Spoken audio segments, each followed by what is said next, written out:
¿Has sentido que una sombra invisible te sigue? Como si algo constantemente se interpusiera entre tú y las bendiciones de Dios. La Escritura nos advierte en Proverbios 26:2 que la maldición nunca viene sin causa, revelando que existen fuerzas espirituales que pueden afectar nuestras vidas si no las enfrentamos con sabiduría. Pero también nos muestra que hay palabras, oraciones y decretos que cuando se pronuncian con fe tienen el poder de romper cadenas espirituales al instante. Hoy profundizaremos en un secreto hebreo escondido en la palabra, una declaración ancestral que al repetirla con convicción puede bloquear toda maldición que haya sido lanzada sobre ti.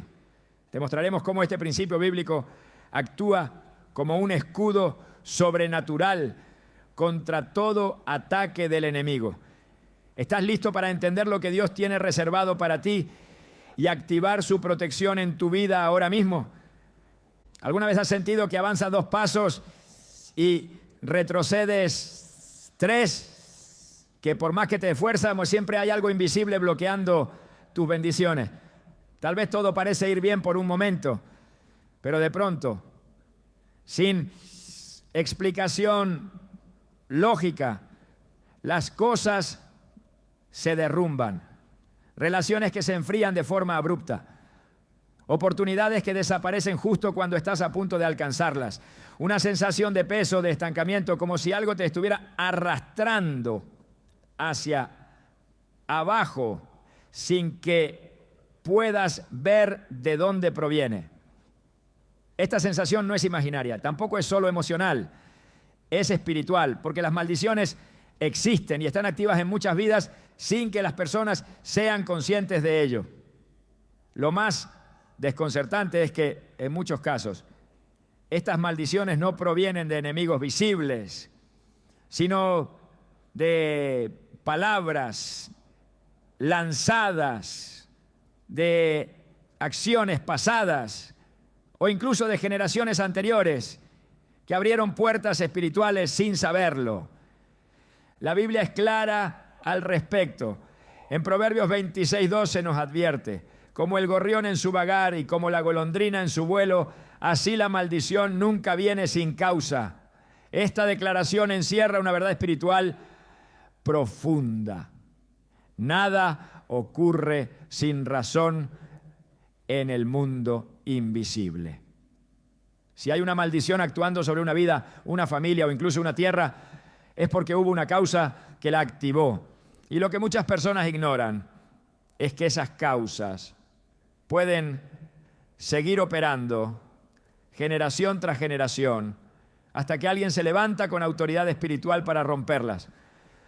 A veces, lo que enfrentamos no comenzó con nosotros. Quizás ni siquiera comenzó con nuestros padres. Hay personas que llevan cargas espirituales heredadas, patrones de fracaso, enfermedad, pobreza, rechazo, que se repiten cíclicamente como si estuvieran atrapadas en una narrativa que no escribieron, pero que siguen protagonizando. Y el enemigo lo sabe. Por eso trabaja en las sombras, ocultando las raíces para que sigamos cortando solo las ramas visibles. Pero cuando comprendemos que todo en el mundo espiritual opera bajo leyes, todo cambia. Así como hay leyes físicas que gobiernan la materia, como la gravedad o la inercia, hay leyes espirituales que rigen los asuntos del alma y del destino. Y una de esas leyes es que lo que no se enfrenta espiritualmente se perpetúa. La maldición no desaparece por ignorancia ni se disuelve con el tiempo. Solo se rompe con conocimiento, con verdad y con autoridad. Por eso el primer paso para bloquear cualquier maldición es reconocer su existencia. Y es aquí donde muchos fallan, porque han normalizado el dolor, han espiritualizado el sufrimiento, han asumido que vivir en derrota es parte del camino. Pero no es así. Jesús dijo en Juan 10:10, el ladrón no viene sino para hurtar y matar y destruir. Yo he venido para que tengan vida y para que la tengan en abundancia. El enemigo viene con un objetivo claro: destruir. Pero la vida abundante que Cristo prometió no es compatible con cadenas ocultas. No puedes avanzar con ligaduras espirituales atadas a tus tobillos. No puedes abrazar el destino de Dios mientras llevas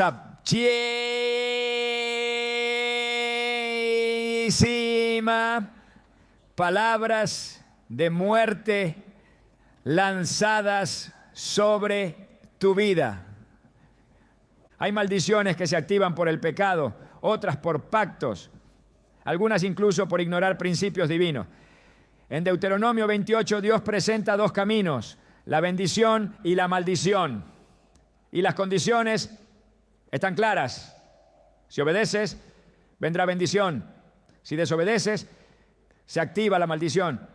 Pero esto no debe leerse como un castigo aleatorio, sino como un principio. Así como tocar fuego quema, apartarse de los caminos de Dios inevitablemente expone a las fuerzas del mal. Muchas personas se preguntan por qué enfrentan ataques constantes, por qué sus familias están en ruina, por qué hay división, ruina financiera o enfermedades que no cesan. Y la respuesta, aunque dolorosa, es sencilla.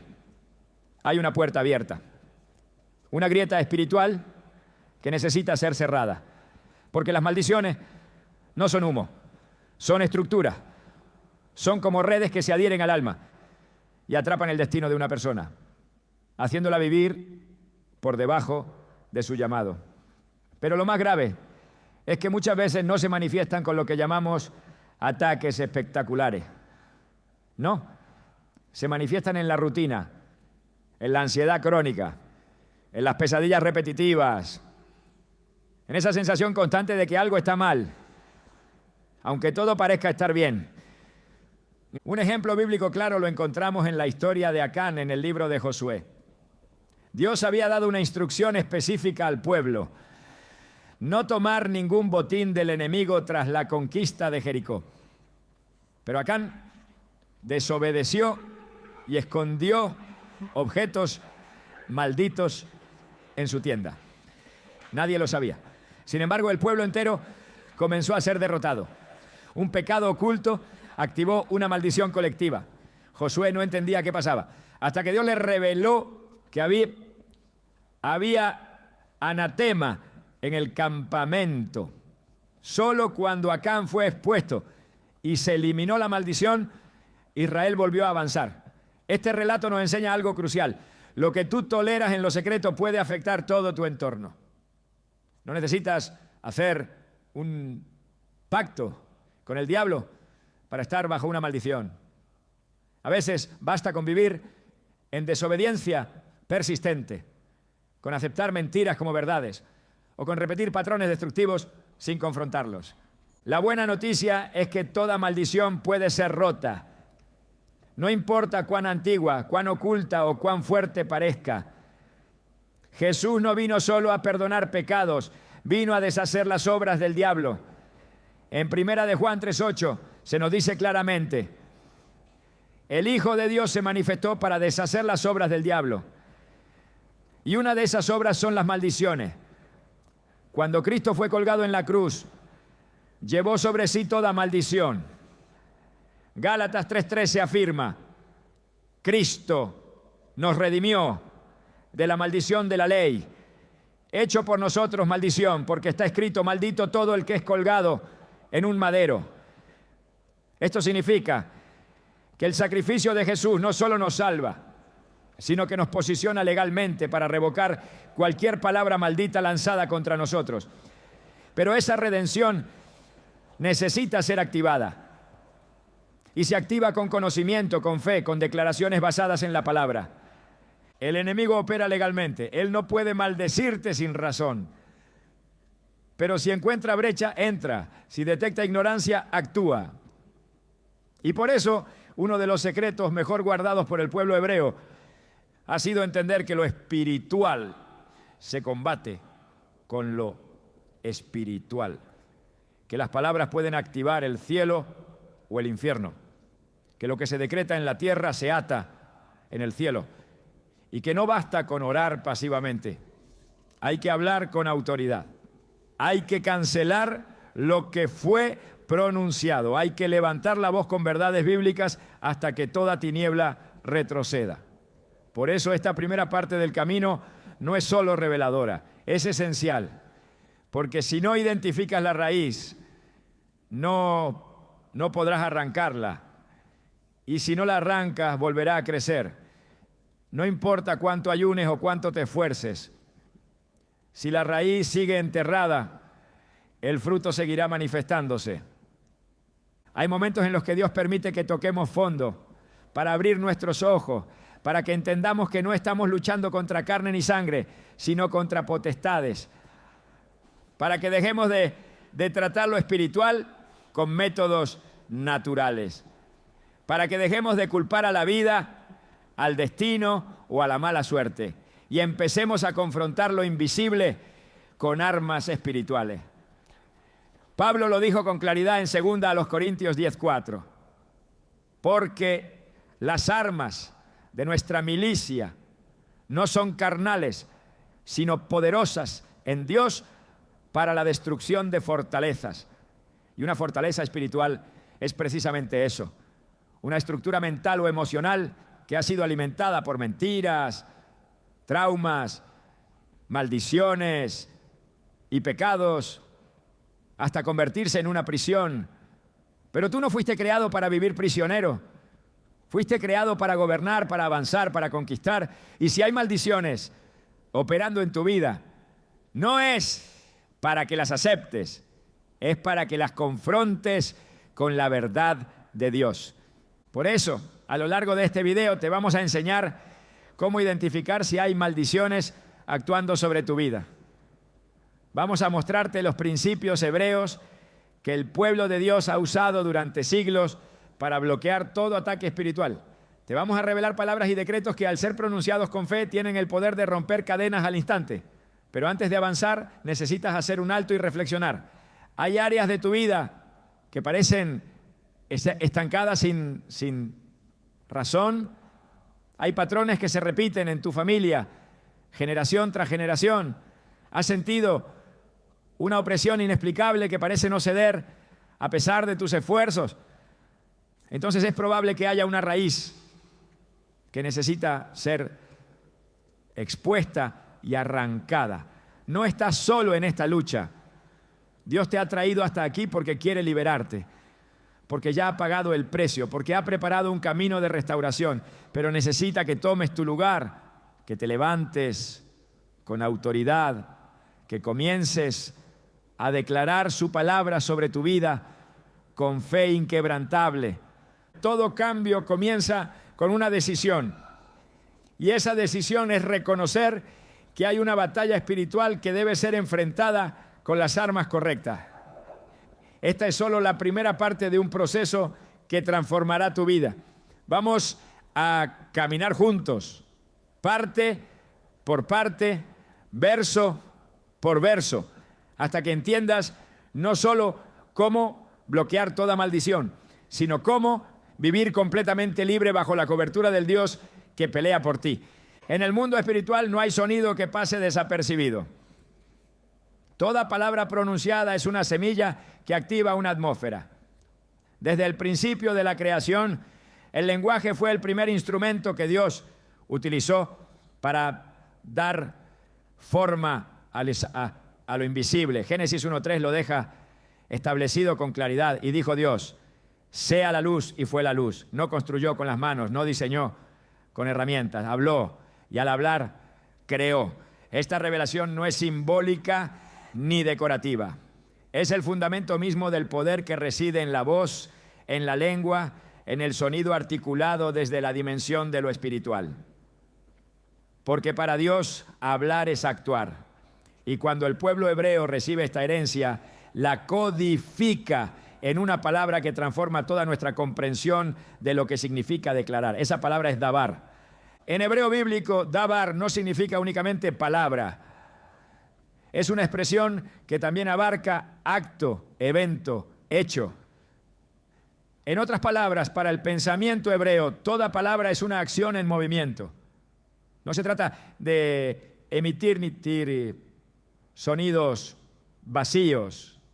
Hablar es construir, desatar, formar. Dabar representa esa dimensión de lo espiritual donde lo que se pronuncia se convierte en sustancia. Por eso, cuando el enemigo quiere establecer una maldición sobre alguien, lo primero que busca no es un objeto físico, sino una palabra maldicha.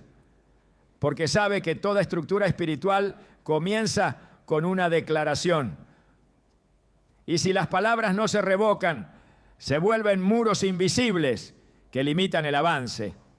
Este principio es tan serio que incluso el mismo Jesús, cuando enfrentó la tentación en el desierto, no luchó físicamente, sino con palabras. En Mateo 4, ante cada ataque del diablo, respondió: escrito está. No improvisó, no se defendió con argumentos humanos. Recurrió al dabar eterno, la palabra viva que corta, expone y destruye las tinieblas. Hebreos 4:12 confirma esto cuando declara: porque la palabra de Dios es viva y eficaz y más cortante que toda espada de dos filos. No dice que fue viva, sino que es viva. Que no fue eficaz, sino que es eficaz. Esto significa que cada palabra de Dios, cuando es repetida con fe y convicción, sigue teniendo el mismo poder creador que tuvo cuando fue pronunciada por primera vez. Las maldiciones se alimentan del silencio de los justos. Permanecen activas cuando no son confrontadas con dabar ungido. Y es aquí donde muchos hijos de Dios se debilitan espiritualmente. Porque oran pero no declaran. Piden pero no establecen. Claman pero no decretan. Y la diferencia entre clamar y decretar es profunda. Clamar es pedir intervención. Decretar es ejercer autoridad. Jesús no dijo que oráramos solamente. También enseñó que habláramos a la montaña. En Marcos 11:23 afirmó: cualquiera que dijere a este monte, quítate y échate en el mar, y no dudare en su corazón, sino creyere que será hecho lo que dice, lo que diga le será hecho. Aquí se abre una puerta espiritual poderosa. Lo que se dice con fe activa una manifestación. No basta con pensar, no basta con desear, hay que hablar, porque el reino de Dios se establece con proclamaciones. El enemigo ha tergiversado este principio, haciendo que muchos piensen que declarar es una fórmula superficial o una moda pasajera. Pero no hay nada más antiguo, más sagrado y más peligroso para el reino de las tinieblas que un hijo de Dios declarando con autoridad la palabra viva. Por eso en Deuteronomio 30:14 se revela un secreto espiritual que el pueblo hebreo ha guardado por generaciones. La palabra está muy cerca de ti, en tu boca y en tu corazón, para que la cumpla. Aquí no se hace distinción entre creer y hablar. Ambas dimensiones están unidas. La boca y el corazón deben estar alineados. Lo que hablas debe brotar de una convicción profunda. Y cuando eso ocurre, el dabar desciende como espada. Este principio tiene implicaciones directas en la forma en que se bloquean las maldiciones. Porque una maldición es esencialmente un dabar torcido. Es una palabra cargada de intención destructiva, pronunciada con una agenda maligna. Pero así como existe el dabar que destruye, también existe el dabar que edifica, el que protege, el que activa la cobertura celestial. Proverbios 18:21 declara: la muerte y la vida están en poder de la lengua. No dice que están en la mente ni en las emociones, sino en la lengua. Esto significa que si una persona ha estado viviendo bajo opresión espiritual, tiene en su propia boca la llave para salir. No necesita un objeto mágico ni un ritual oculto. Necesita alinear su boca con la palabra de Dios. Por esta razón, el pueblo hebreo desarrolló una disciplina diaria de declaración. No como repetición mecánica, sino como activación espiritual. los salmos, los cánticos, las bendiciones pronunciadas al despertar, al comer, al caminar, todo tenía una función espiritual: establecer atmósfera. Porque lo que se dice establece lo que se vive. Y en esa misma línea, cuando se repite una palabra cargada de fe, esa palabra empieza a formar estructuras invisibles alrededor del espíritu. Salmo 107, versículo 20 afirma: envió su palabra y los sanó y los libró de su ruina. No envió ángeles, ni fuego, ni terremotos. Envió su palabra, porque la palabra de Dios no es solo información, es intervención. Por eso, cuando hablamos de bloquear una maldición, no se trata de repetir cualquier frase al azar. Se trata de pronunciar Dabar con dirección, con unción, con convicción. Esto implica que el creyente debe conocer qué decir, cuándo decirlo y cómo sostener esa declaración en el tiempo. Porque hay palabras que se dicen una vez y hacen temblar los cielos. Pero también hay decretos que deben repetirse como un martillo que golpea la misma piedra hasta quebrarla. Jeremías 23:29 expresa: no es mi palabra como fuego, dice Jehová, y como martillo que quebranta la piedra. Cada vez que un hijo de Dios repite una palabra ungida, está golpeando estructuras del enemigo hasta que se derrumban.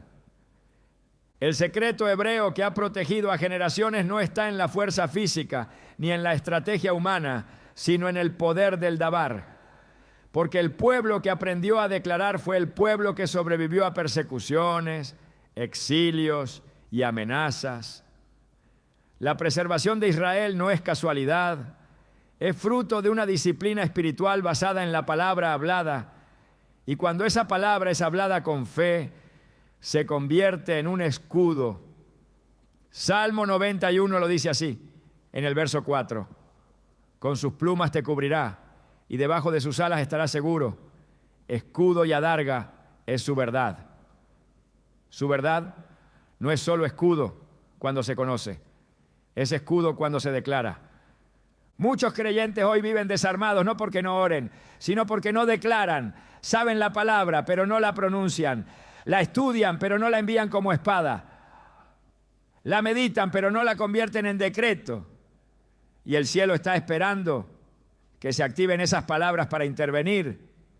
Isaías 55:11 lo confirma. Así será mi palabra que sale de mi boca. No volverá a mí vacía, sino que hará lo que yo quiero y será prosperada en aquello para que la envié. Esto aplica también a los que toman esa misma palabra y la pronuncian con autoridad. Porque cuando la palabra de Dios sale de tu boca, alineada con su intención, Él la respalda como si la hubiese pronunciado Él mismo. El enemigo teme a los creyentes que han comprendido este principio, porque sabe que una iglesia que ora es poderosa, pero una iglesia que decreta es imparable. Una generación que activa el Dabar del reino se convierte en una amenaza constante para toda estructura de tinieblas. Y ese es el llamado en este tiempo: recuperar la autoridad verbal, dejar de hablar muerte, dejar de hablar derrota, dejar de repetir las maldiciones que otros han pronunciado. Es momento de reemplazar cada palabra caída con una palabra viva, de confrontar cada maldición heredada con un decreto celestial, de levantar la voz no desde la emoción, sino desde la posición de justicia que Cristo nos ha dado. Porque cuando tú hablas, los cielos escuchan. Cuando tú declaras, los ángeles se movilizan. Cuando tú repites la palabra, el reino se activa. Y cuando tú decides usar tu boca como instrumento de verdad, la mentira no puede sostenerse. En Apocalipsis 12:11 se nos revela una clave final en esta batalla. Y ellos le han vencido por medio de la sangre del Cordero y de la palabra del testimonio de ellos. La sangre es el fundamento. Pero la palabra pronunciada es el arma. Y mientras sigas en silencio, las maldiciones tendrán espacio. Pero cuando hables lo correcto, lo eterno, lo divinamente autorizado, todo lo que se levantó contra ti deberá caer. Hay palabras que no solo son verdad, sino que tienen peso eterno. El Salmo 91 no es una composición poética, no es un simple canto devocional. Es un código de defensa espiritual entregado desde el corazón mismo de Dios al espíritu del hombre. Cada versículo es una muralla, cada línea una fortaleza, cada declaración una espada. Cuando se entiende su estructura y se repite desde el lugar correcto, el Salmo 91 no solo consuela, protege, no solo alienta, cubre, no solo informa, blinda. Es el secreto hebreo que ha protegido a generaciones enteras del pueblo de Dios frente a todo tipo de maldición, ataque o tormenta espiritual. El primer versículo abre un portal celestial de revelación. El que habita al abrigo del Altísimo morará bajo la sombra del Omnipotente. No dice el que visita ni el que recurre cuando necesita algo. Dice el que habita. Habitar implica permanencia, intimidad, consistencia. Habitar bajo el abrigo de Dios es establecerse espiritualmente en su presencia, no como visitante eventual, sino como hijo con derecho legal a morar en su cobertura. Este principio es esencial porque muchas personas declaran el Salmo 91 sin comprender que su efectividad no reside solo en repetirlo, sino en habitar en lo que se proclama. Morar bajo la sombra del Omnipotente es vivir en comunión con el Altísimo, es permanecer conectado a su voz, es alinear el corazón con su voluntad para que cada palabra de este salmo sea más que poesía, sea escudo. Luego la declaración se intensifica. Diré yo a Jehová, esperanza mía y castillo mío, mi Dios, en quien confiaré. Aquí aparece la voz del creyente como arma activa. Ya no se trata solo de habitar, ahora se trata de decir. Lo dicho con fe activa lo prometido por Dios. La estructura hebrea original del Salmo refuerza este patrón. Primero se establece el pacto, luego se declara la confianza. Y al declarar, se activa la cobertura. El salmista no dice simplemente Jehová es castillo, sino que lo afirma como suyo, mi castillo, mi Dios, mi esperanza. Este lenguaje es posesivo no por arrogancia, sino por fe. Porque el que ha habitado en la presencia de Dios puede hablar con propiedad de la fidelidad divina. Y cuando esas palabras se pronuncian con convicción, el mundo espiritual responde. El versículo siguiente declara, Él te librará del lazo del cazador, de la peste destructora. En el contexto hebreo, el lazo del cazador representa trampas invisibles, planes ocultos, ataques disfrazados de coincidencia. No son amenazas evidentes, son estructuras montadas en lo secreto para hacer caer al justo. Pero la promesa no es que el creyente sabrá evitarla, la promesa es que Dios mismo lo librará. No dice te ayudará a escapar, dice que Él te librará. La protección del Salmo 91 no es una posibilidad, es un decreto. Y en el plano espiritual, los decretos no son opcionales. Son órdenes emitidas desde el trono. Cuando el Salmo es declarado por alguien que habita en Dios, esas palabras se convierten en comandos que activan al ejército celestial. El poder de esta escritura radica en su origen. No es solo un texto devocional, es un escudo inspirado. En el judaísmo antiguo, este salmo era repetido por los soldados antes de salir a la guerra, por las familias al caer la noche, por los padres al cubrir a sus hijos mientras dormían. Era un acto espiritual de blindaje, porque en su núcleo, este salmo no describe sentimientos, describe condiciones espirituales. Declara lo que Dios hará con los que se esconden en Él. Con sus plumas te cubrirá y debajo de sus alas estarás seguro. Esta imagen no es alegórica, es legal. En la simbología hebrea, las alas de Dios representan su presencia manifiesta. En Éxodo, el arca del pacto estaba cubierta por 2 querubines con alas extendidas. Allí entre las alas reposaba la gloria. Repetir este salmo es espiritualmente refugiarse debajo de esa gloria. El enemigo lo sabe, por eso odia el Salmo 91.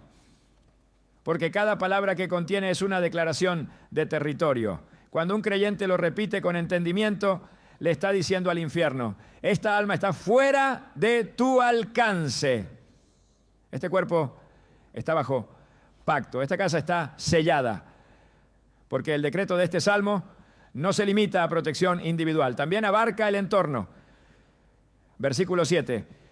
Caerán a tu lado 1000 y 10.000 a tu diestra, mas a ti no llegará. Esta palabra no es simplemente consuelo, es separación. El mal puede tocar a muchos, pero no cruzará la línea del que habita. Esta declaración no se refiere a evasión emocional, habla de inmunidad espiritual, de una frontera que no se cruza porque ha sido establecida por decreto divino. Y esa frontera se mantiene con palabras, porque lo que una vez fue declarado debe ser sostenido en el tiempo. La repetición del Salmo 91 no es una fórmula mágica, es una acción de mantenimiento espiritual.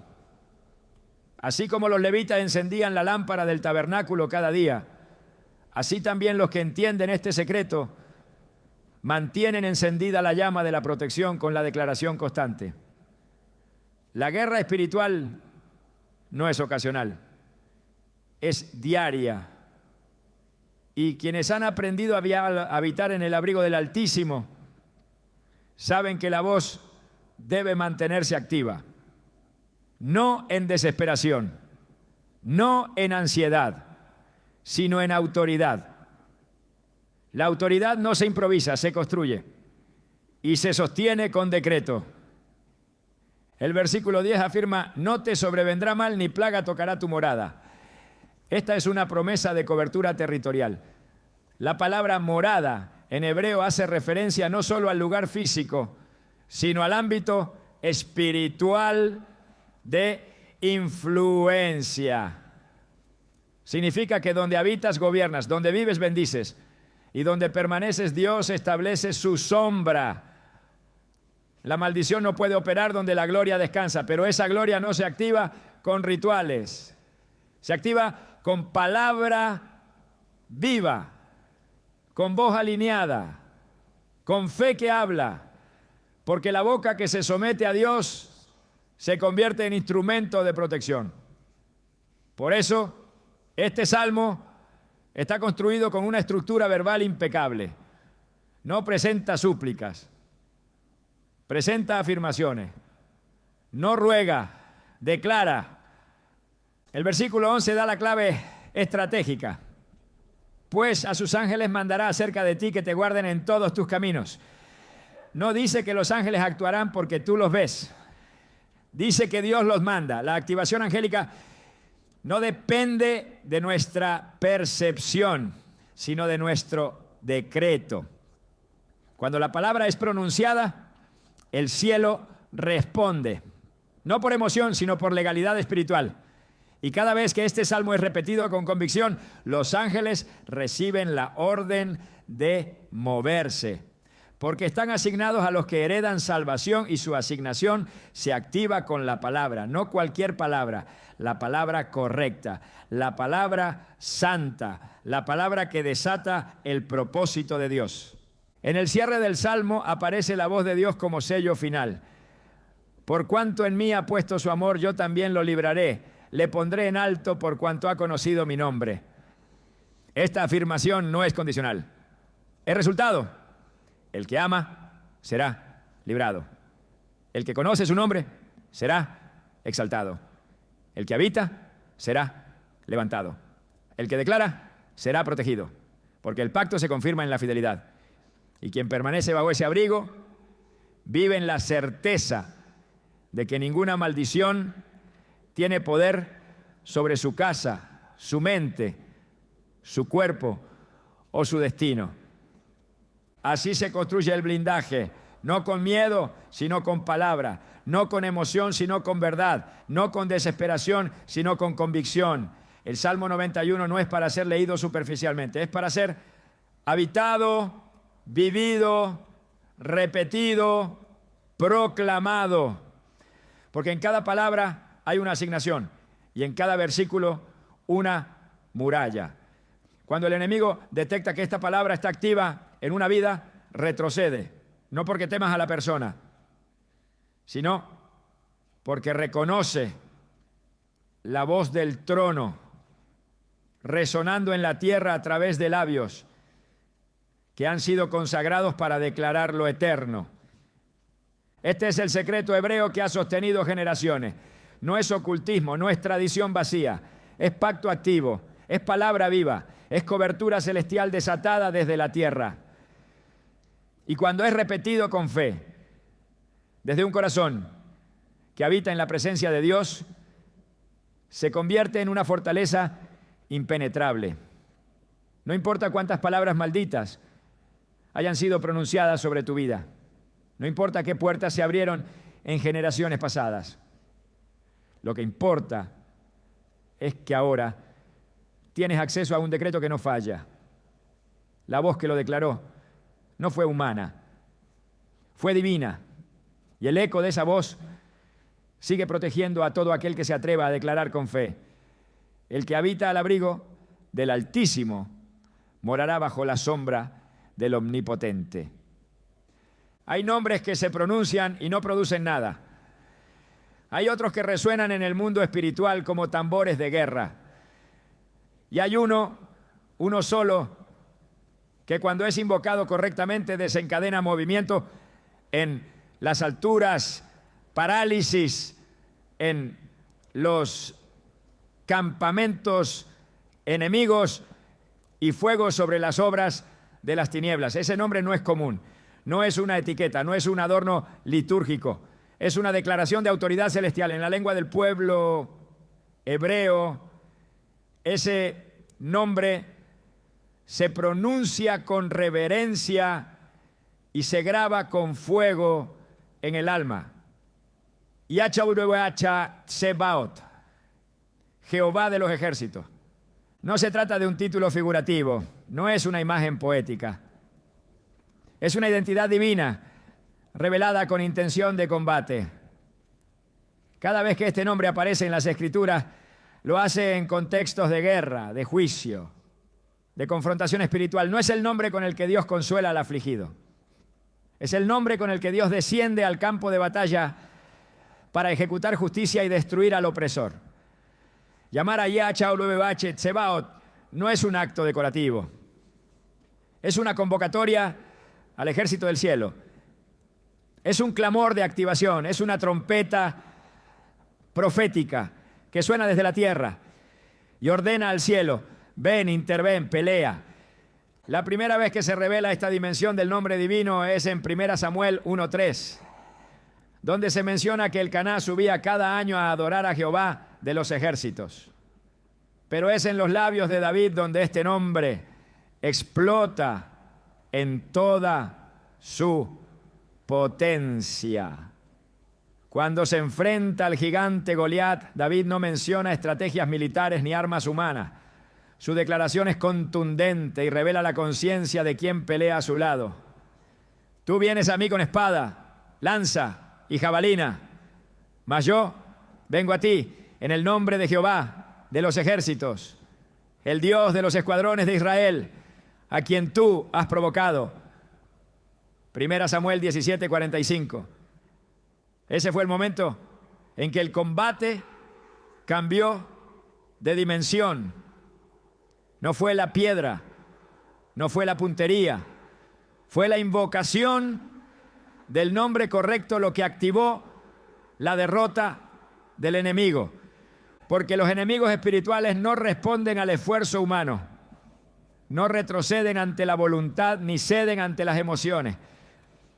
Solo obedecen a la autoridad legítima Y esa autoridad fluye desde los nombres que Dios ha revelado para que su pueblo los utilice con sabiduría. Yahweh Tsebaot es uno de esos nombres.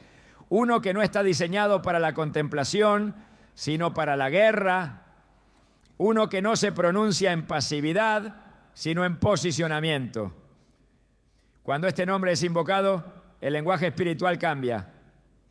El ambiente se vuelve denso. Las tinieblas tiemblan. Las estructuras se sacuden. Porque no es un nombre cualquiera. Es el nombre del comandante supremo. El Señor de las huestes celestiales. El Dios que no solo observa la batalla desde lejos, sino que dirige personalmente la ofensiva contra toda fuerza demoníaca. Este principio es comprendido por los profetas. Isaías lo invoca con frecuencia en contextos de juicio contra las naciones.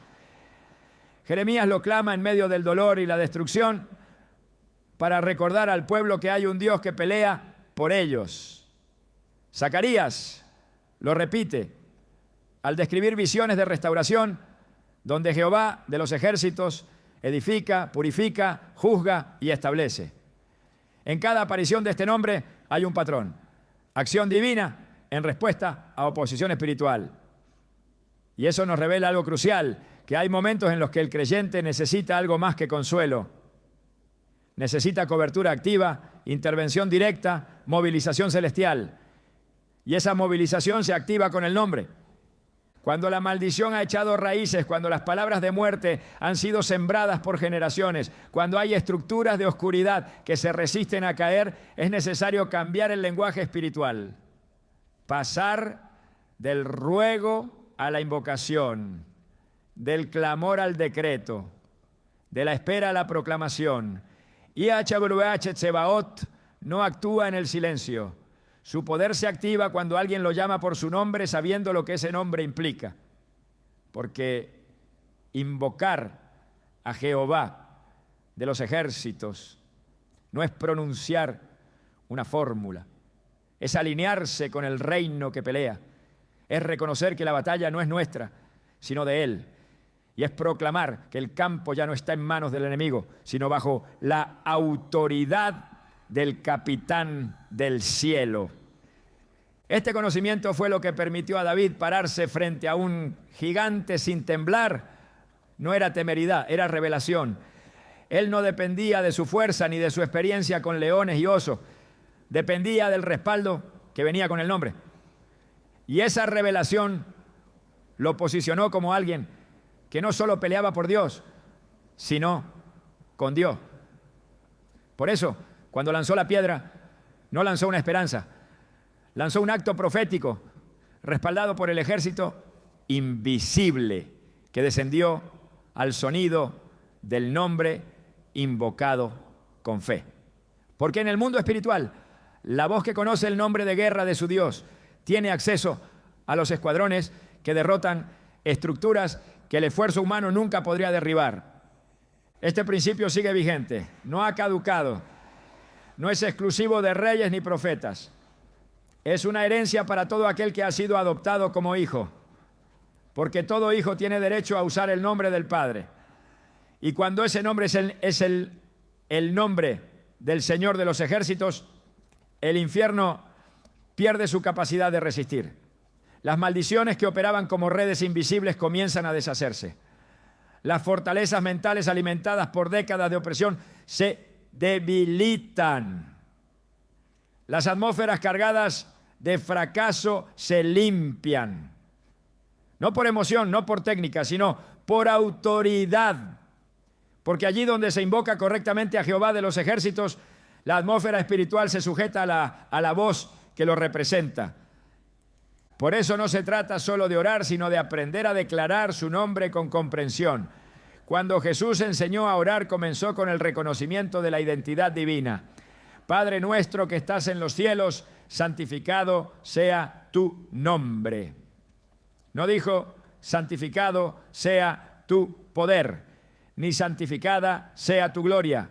Dijo, tu nombre, porque el nombre de Dios es la puerta de acceso a cada una de sus manifestaciones. Y Tsebaot es la puerta de acceso a su dimensión guerrera, a su manifestación como Señor de la confrontación espiritual. Cuando se repite este nombre, no se está llenando espacio litúrgico, se está abriendo un canal para que los ejércitos del cielo intervengan. El lenguaje hebreo es preciso y cuando utiliza el término Tsebaot, está hablando de formaciones organizadas de combate, no es una tropa improvisada. Es un ejército estructurado, jerárquico, eficiente. El cielo no improvisa en la batalla. Envía fuerzas celestiales alineadas para ejecutar misiones específicas. Y el punto de activación de esa fuerza está en la voz del creyente que declara el nombre del comandante. Cuando se dice y Tsebaot, el mundo espiritual se reorganiza. Los ángeles toman posición. Las regiones de tinieblas ajustan sus movimientos. Porque no se está pronunciando un nombre más. Se está activando un liderazgo supremo que nadie puede desafiar sin enfrentar juicio. Este conocimiento transforma la oración, eleva la intercesión y convierte la declaración en una llave de guerra. Porque no se ora desde el temor, sino desde la posición de quien sabe que al pronunciar ese nombre está alineándose con el reino que jamás ha sido derrotado. El nombre de Jehová de los ejércitos no es un adorno litúrgico para momentos solemnes. Es un arma, es una señal de alineación, es una proclama espiritual que anuncia que el campo ha sido tomado por el cielo, que la maldición ha sido confrontada, que el enemigo ha sido expuesto y que la batalla ya no se pelea desde la tierra, sino desde la autoridad del trono. Esto es lo que distingue una oración vacía de una declaración ungida. La presencia del nombre, la conciencia del poder que hay en él, la fe de quien lo pronuncia y la posición de quien sabe que no está solo. Que cuando dice Jehová de los ejércitos, está dando la orden que activa toda una ofensiva celestial y que ninguna maldición puede resistir el avance de ese ejército. Porque donde Él marcha, la oscuridad huye. Donde Él habla, el caos se ordena. Donde Él pone su bandera, el enemigo retrocede. Y todo comienza con el nombre. Hay puertas que no fueron abiertas con llaves, no, sino con decisiones. Puertas que no chirrían al abrirse, pero que en el mundo espiritual liberan ecos de destrucción. Porque en la vida del espíritu no todo se trata de lo sino de lo que se permite. Y cada vez que una persona actúa fuera del diseño divino, se activa una autorización no verbal que los poderes de las tinieblas entienden como acceso legal. Por eso muchas de las maldiciones que operan hoy no nacieron de palabras lanzadas directamente, sino de actos concretos que rompieron el pacto y habilitaron al enemigo a instalarse donde no había derecho. El mundo espiritual se rige por principios, no por intenciones. No basta con tener un buen corazón si las acciones siguen contradiciendo la voluntad de Dios. La palabra es clara en Gálatas 6:7. No os engañéis, Dios no puede ser burlado, pues todo lo que el hombre sembrare, eso también segará. Este principio no es una amenaza, es una advertencia de ley. Sembrar desobediencia, idolatría, inmoralidad o rebeldía espiritual no es solo un error moral, es una siembra con consecuencias espirituales profundas. El enemigo espera precisamente eso, una acción legal que le dé derecho de entrada. Y cuando lo logra, instala su obra sin pedir permiso. Por eso hay vidas que viven bajo ciclos interminables. No importa cuánto oren, ayunen o clamen, si la puerta no se ha cerrado, el ciclo se repite. Porque la oración no reemplaza la obediencia y el ayuno no cancela lo que una acción legal activó. Es necesario ir a la raíz, identificar la puerta, confrontar el acto que abrió la brecha y cerrarla con autoridad y verdad. En Deuteronomio 11, 26 a 28, Dios presenta dos caminos: bendición y maldición. Y ambas se activan según lo que se haga con su palabra. Cuando se obedece, se activa cobertura. Cuando se ignora, se abre el terreno al caos. No se trata de vivir en paranoia espiritual, sino en conciencia, de entender que hay hábitos, costumbres y elecciones que generan atmósfera. Que una casa no se vuelve oscura porque sí. Que la opresión no aparece al azar.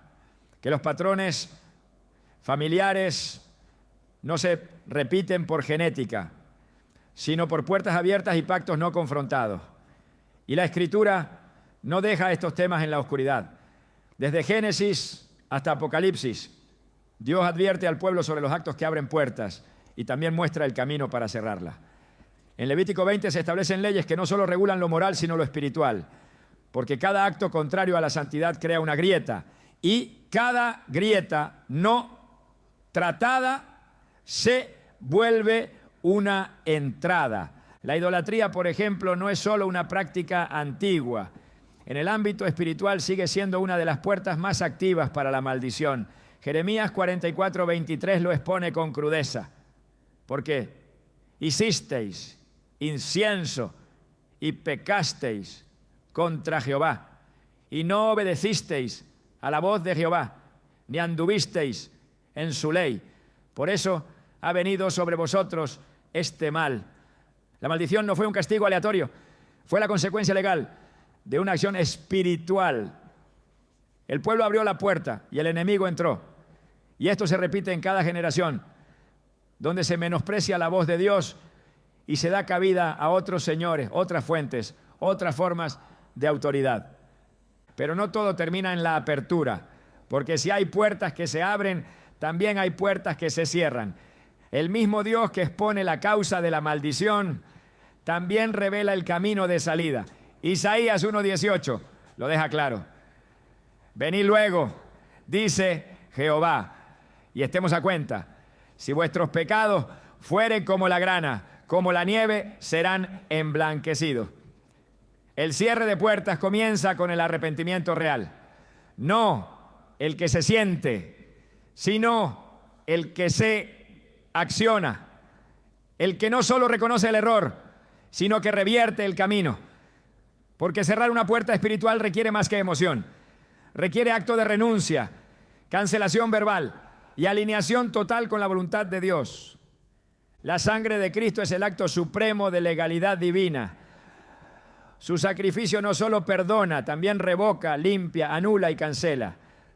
Colosenses 2:14 afirma que Él anuló el acta de los decretos que había contra nosotros, que nos era contraria, quitándola de en medio y clavándola en la cruz.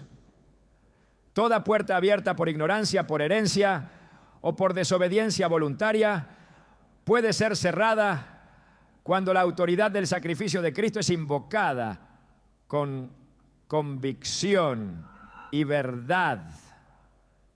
Pero la clausura no es solo espiritual, es práctica. Requiere decisiones concretas, cambios reales, cortes definitivos. Porque no se puede declarar cerrada una puerta y seguir viviendo en la habitación del pecado. El acto debe ser completo. Cada área de oscuridad responde a una luz específica. Cada maldición a una verdad contraria. El cierre de puertas no es genérico, es intencional. Y cuando el creyente actúa en obediencia, se activa el respaldo del cielo. Santiago 4:7 lo define así: someteos pues a Dios, resistid al diablo y huirá de vosotros. La resistencia espiritual es efectiva solo cuando hay sujeción previa. No se puede resistir con éxito a lo que se tolera en secreto. Por eso, cerrar puertas requiere limpieza, renuncia, declaración y consagración. Todo alineado bajo un solo nombre. El nombre que ninguna tiniebla puede resistir. El nombre que sella, purifica y blinda. El nombre que es torre fuerte para el justo. El nombre que abre lo que nadie puede cerrar y cierra lo que nadie más puede abrir. Ese nombre es el que tiene la última palabra. Y cuando ese nombre es invocado con verdad, toda puerta maldita se cierra para siempre. Hay palabras que no se apagan con el tiempo. Permanecen encendidas como antorchas que atraviesan los siglos, llevando consigo no solo sonido, sino esencia, peso, eternidad. El Shema es una de esas palabras. No es una frase repetida por tradición, ni una fórmula ritual sin sentido. Es un grito de identidad, una afirmación absoluta de gobierno espiritual, una llave que encierra en su núcleo uno de los secretos hebreos más poderosos jamás revelados. Cuando se entiende lo que realmente significa y se declara con convicción, el Shema no solo conecta al creyente con el corazón de Dios, sino que se convierte en una espada que corta toda maldición activa en la atmósfera. El Shema aparece por primera vez en Deuteronomio 6:4 a 5. Oye Israel, Jehová nuestro Dios, Jehová uno es. Y amarás a Jehová tu Dios de todo tu corazón y de toda tu alma y con todas tus fuerzas. Lo que para muchos podría parecer solo un llamado a la adoración monoteísta, en realidad es un pacto verbal de gobierno espiritual. Shema, en hebreo significa más que simplemente escuchar. Implica oír, entender, aceptar, obedecer y declarar. Es una palabra viva que exige respuesta y alineación. Cada vez que un judío piadoso repite el Shema, está proclamando que su vida está sujeta únicamente a la autoridad del Dios único, verdadero y absoluto. Está anunciando al cielo y al infierno que no hay otro trono sobre su alma que el de Yahshua. Y ese tipo de declaración, cuando se hace con fe y revelación, se convierte en una barrera infranqueable para cualquier maldición. Porque las maldiciones no solo se sostienen en lo que se ha hecho mal, sino en lo que no se ha proclamado correctamente. Donde no hay gobierno espiritual claro, hay ambigüedad. Y donde hay ambigüedad, hay permiso. El enemigo siempre busca operar en terrenos donde no hay declaraciones firmes, donde no hay pacto verbal, donde no se ha establecido una palabra de alineación. Por eso el Shema no es opcional para los que quieren vivir bajo cobertura. Es necesario, es una declaración de exclusividad espiritual, es una afirmación de lealtad absoluta al único Dios.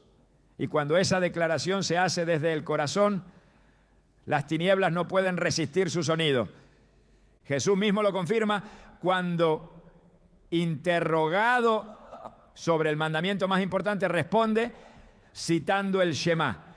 El primero de todos los mandamientos es: oye Israel, el Señor nuestro Dios, el Señor uno es, y amarás al Señor tu Dios con todo tu corazón. Marcos 12, 29 a 30. No improvisó una respuesta, no presentó una idea novedosa, apeló al corazón del pacto, porque sabía que todo empieza con una afirmación de autoridad, que la liberación, la bendición, la santidad, la protección, todo parte de una sola base: reconocer quién es Dios y vivir como si solo Él fuera el Señor. Porque cuando se reconoce su unicidad y su gobierno, se cierra la puerta a todo lo que compita con Él. Y eso incluye cualquier palabra, pacto o maldición que haya intentado posicionarse como fuerza dominante en la vida de una persona. En la tradición hebrea, el Shema es repetido al despertar y antes de dormir, en el momento del nacimiento y también en el lecho de muerte. Porque se entiende que esa afirmación no pertenece a un instante, sino a una forma de existencia. Declarar el Shema es instalarse espiritualmente bajo la sombra del Altísimo. Es decirle al mundo espiritual: esta vida tiene dueño, esta mente tiene cobertura, este corazón ya está consagrado. Y no hay espacio para otro trono, para otra voz, para otra influencia. Es la herramienta diaria que bloquea los accesos invisibles donde la maldición intenta filtrarse. Y no se trata solo de pronunciarlo como un rito mecánico. El poder no está en la repetición hueca, sino en la intención y la comprensión con la que se dice. Porque toda palabra espiritual exige conciencia. Y cuando el Shema se pronuncia entendiendo que se está sellando la atmósfera con una verdad eterna, su efecto no es simbólico, es real. Malaquías 2:2 dice: si no oyeréis y si no decidís de corazón dar gloria a mi nombre, ha dicho Jehová de los ejércitos, enviaré maldición sobre vosotros. Aquí queda claro que hay una conexión directa entre reconocer con convicción el nombre de Dios y caminar bajo bendición. Donde no se le da gloria al nombre, se activa el juicio, pero donde se lo reconoce, se establece la cobertura.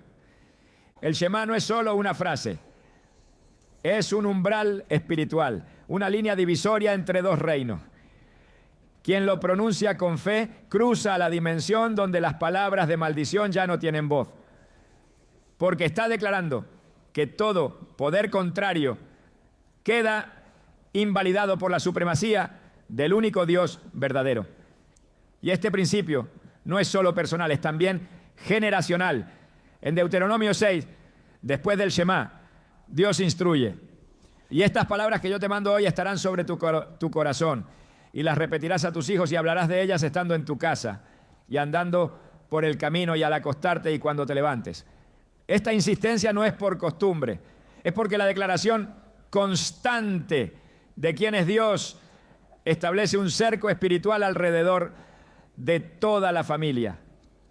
Cuando en un hogar se proclama a diario la unicidad de Dios, se cierra el paso a toda influencia contraria. El Shema no solo protege al que lo dice, sino al entorno que lo escucha. En la estructura original, el Shema se acompaña con el verso: bendito sea el nombre de la gloria de su reino por siempre jamás. Esta frase era agregada en voz baja por reverencia, pero su presencia revela algo profundo. La gloria de su reino se extiende donde su nombre es reconocido, y su nombre solo es reconocido donde hay declaración. El silencio es una invitación a la confusión espiritual, pero la voz que afirma delimita territorio. La boca que proclama levanta murallas. El alma que dice con verdad Yehová es uno, camina en una dimensión donde el caos no puede dominar. Es por eso que el Shema es una herramienta para cortar toda maldición. Porque no hay maldición que se sostenga frente a la declaración de la verdad absoluta. No hay pacto oscuro que sobreviva a la luz del gobierno de Dios. No hay palabra de destrucción que permanezca cuando se establece la voz del reino. Romanos 10:10 lo explica con poder. Porque con el corazón se cree para justicia, pero con la boca se confiesa para salvación. La confesión de quién es Dios desde la fe no es un acto ceremonial, es un acto de guerra espiritual, de alineación eterna, de posicionamiento en la verdad que libera, que limpia, que corta, que restaura. Cuando un creyente hace del Shema su declaración diaria, no está adoptando una costumbre judía, está recuperando una herencia bíblica, está afirmando el mismo principio que sostuvo al pueblo de Dios durante siglos de persecución, de exilio, de pruebas. Está activando en su vida el código de protección más antiguo y vigente que existe. Y esa activación no requiere lugar específico, ni hora ritual, ni tono emocional. Solo requiere fe, entendimiento y voz. Una voz que declare lo que el infierno odia oír.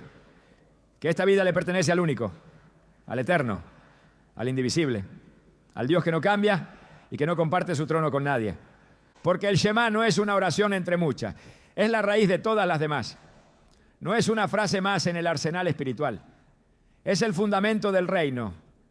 Es el eco eterno de la verdad que sostiene el universo. Y cuando ese eco se instala en la boca del creyente, las maldiciones se rompen, las sombras se disipan y la atmósfera se limpia. No por misticismo, sino por legalidad espiritual. Porque donde se declara a Yahweh como único Señor, no hay lugar para los restos del enemigo. Todo lo que se activa en lo invisible deja huella en lo visible. Toda palabra que se pronuncia con autoridad desde el Espíritu construye una atmósfera que no se desvanece, sino que permanece, que habla, que sostiene, que define. Y cuando esa palabra nace desde el entendimiento profundo del diseño divino, el resultado no es solo una respuesta emocional, sino una reconfiguración completa del entorno espiritual. No se trata de repetir por repetir, sino de alinear la boca con el trono, de convertir la declaración en una herramienta que sepa a quién pertenece y a quién representa. Porque bloquear una maldición no es el fin del proceso, es el comienzo de una vida nueva bajo un sistema de gobierno que no responde a los hombres, sino al reino. Hay quienes viven su fe esperando que las cosas simplemente cambien, pero el que ha comprendido los secretos del reino no espera cambio, lo declara, lo activa, lo establece. La maldición puede cesar, pero si no se ocupa el terreno con luz, ese espacio vuelve a quedar expuesto. Por eso, más que cerrar ciclos de opresión, lo que el cielo quiere es levantar autoridades en la tierra. Hombres y mujeres que no solo sean liberados, sino que aprendan a caminar como representantes legales del reino. Personas que no vivan reaccionando al enemigo, sino gobernando desde el diseño. Y esa dimensión no se alcanza con teorías, se alcanza con revelación, con palabra viva, con pacto verbal sostenido, con repetición santa que afirma una y otra vez quién es Dios, quién soy yo en Él y cuál es el territorio que se me ha confiado para gobernar. Porque lo que no se afirma con la voz se debilita en la acción y lo que no se repite desde la fe termina diluyéndose con el tiempo. La repetición en el reino no es cansancio, es estrategia, es insistencia legal, es memoria activa del cielo, es decirle a la atmósfera día tras día, aquí manda Dios, aquí gobierna su palabra, aquí no hay espacio para otra voz. El enemigo no teme al volumen de las palabras, ¿no?, sino al origen de quien las dice. Él no retrocede por frases largas, sino por palabras respaldadas. Y cada uno de los secretos hebreos que hemos revelado no son elementos mágicos, sino llaves de gobierno. Son el lenguaje del pacto, el código de los hijos, la manera en la que el cielo espera que su pueblo hable, camine, piense y resista, porque no basta con vivir libres, hay que aprender a permanecer libres. No basta con cerrar puertas, hay que establecer murallas.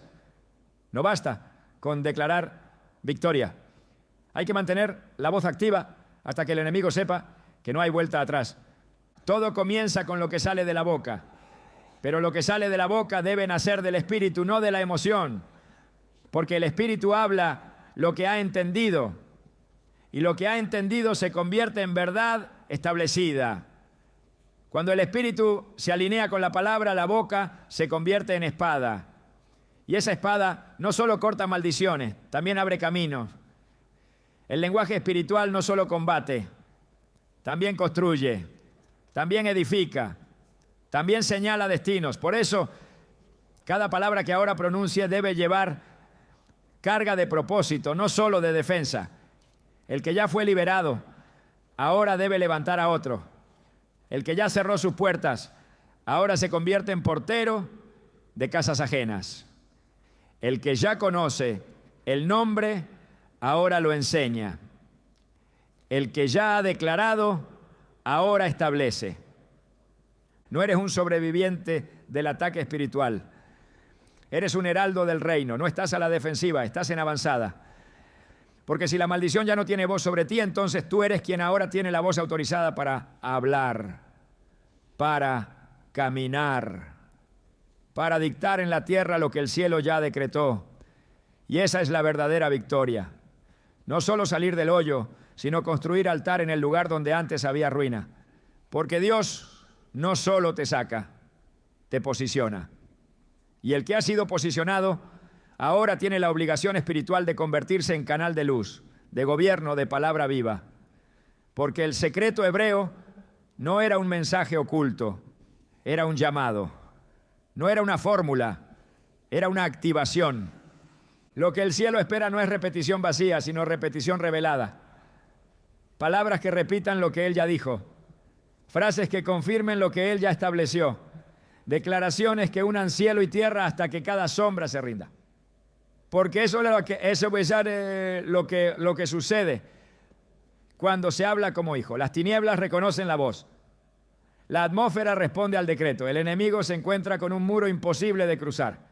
Y la vida finalmente empieza a fluir no desde el dolor, sino desde el diseño. Todo lo que te ató ha perdido legalidad. Toda voz que te marcó ha sido silenciada.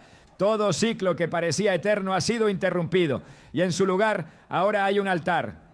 Un lugar desde donde puedes seguir hablando, seguir construyendo, seguir recordando al mundo espiritual quién eres, a quién sirves y cuál es el nombre que se pronuncia por encima de todo otro nombre. Que ese nombre no se borre de tu boca, que esa declaración no se enfríe, que esa repetición no se detenga. Porque no es solo tu arma, es tu sello, es tu identidad, es tu posición. Y el que se posiciona en Dios no vuelve a ser dominado por ninguna sombra,